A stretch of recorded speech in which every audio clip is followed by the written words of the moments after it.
Man, you have been calling balls and strikes in this world for a very, very long time. You have a very interesting history of finding this stuff. Can you tell us your kind of story of how the reason why you wanted to be a doctor, what happened with your health and the health of your family, and what led you to find low carbohydrate diets? Yeah, I always wanted to be a doctor. It's always been interesting since I was a teenager. I saw a lady get hit by a car, and I went up to this accident because we were the first people on the scene. There was a number of us, and I remember walking up and seeing her, and she had fractured her leg, and it was a femur fracture, so it was pretty bad. And I realized at that moment in time, I didn't know how to help her, and I suddenly felt completely helpless and realized for me to feel normal about myself and feel like I could do what I need to do, I needed to be able to understand how to help people in medicine. So that kind of started my journey. When I got into medicine, I realized that I really enjoyed. At first, I thought I wanted to be an orthopedic surgeon. I worked with them while I was in undergrad and enjoyed that part of it. When I actually got into medicine, I realized I really enjoyed the endocrinology and the banter that occurred as a family physician. So I directed my training towards family physician that way. One of the guys that I trained with were osteopaths, so they did spinal manipulation as well. And I watched them do that when I was training and really found a great interest in that as well. So I went off to, instead of being an MD, which they have here in Arizona, as they did when I was in school, then they still have it. But I went off to a DO school, and Kirksville in Missouri was the school that I went to. And I gained the understanding of general medicine plus manipulation with a focus on family medicine. The challenge is my dad had severe diabetes, and he was diagnosed with diabetes probably in his early 40s. And he had progressed to where he was insulin dependent, and he ended up dying at 58. And he weighed about 400 pounds, almost 400 pounds when he passed Oh my away. goodness.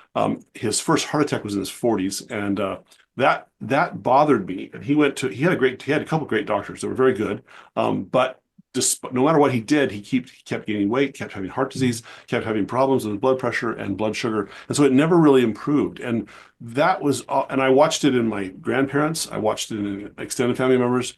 And when I got in medical school, I realized his labs and my labs looked identical at age 32, and that bothered me a lot.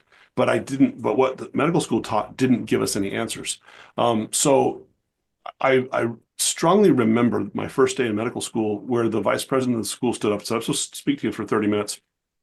He says, I just have one thing to say. And this was a 30-year-old surgeon, or he'd been in practice for 30 years as a general surgeon. He probably was in his late 60s.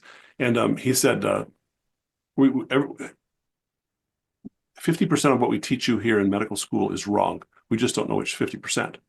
And then he sat down, and I went, whoa. So first day of medical school, that was his instruction to us. And I went, okay, that must mean something. And I logged it in the back of my head. Well, I went through school and got into residency. And in residency, I started seeing these patterns of things with triglycerides and blood sugar, and realizing that a lot of things we were taught weren't correct. And so I started pointing out to myself, we were taught this, but this changed. We were taught this, but this changed.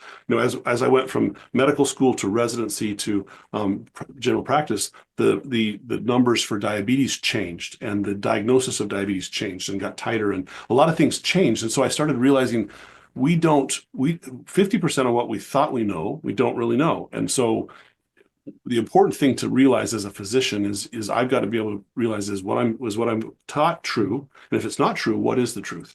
So I started out early on in my career with that focus, and so just kept my mind open as I was going through those things. And so I saw triglycerides and cholesterol. I saw blood sugar. I started seeing insulin, and I started realizing that insulin played a bigger role than blood sugar did when we started using it, but no one taught that in school or residency, and a lot of people teach that now. Very few do. And so I started watching these patterns, and when I started seeing these patterns, and when we changed certain things about insulin or cholesterol or things of that nature, a whole slew of diseases changed. And so when I started addressing insulin as the culprit behind diabetes rather than just the blood sugar, 16 different diseases in my practice began to dramatically improve or go away. And that's what blew me away. So that's where I wrote the first book, The Keto Cure, because it actually, I saw these patterns over and over and over for I think it was probably 15 years.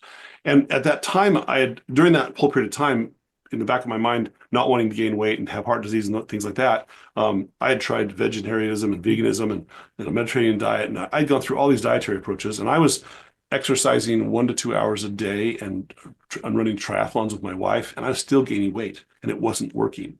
And I ended up having sleep apnea and all these things that occurred because I was gaining weight, and it was a problem. It was like all these things that I was taught to do aren't effective in myself or the patients. So a big part of it was really selfish on my part because I wanted to be able to feel better and be healthy and be around long enough to play with my grandkids. My father died before he got to really play with the grandkids, so that really bothered me. And so that's the driver behind why I did it what I do. And now my focus is if I see something, I'll keep a note, and I'll watch for journal articles that'll occur, and then I'll watch for patterns that happen as I start to practice or apply different approaches to medicine. So there's a lot of good in general medicine. There's a lot of good in Eastern or Asian medicine. There's a lot of interesting. There's a lot of different things we see in different approaches. So I've become a lot more. What's the term?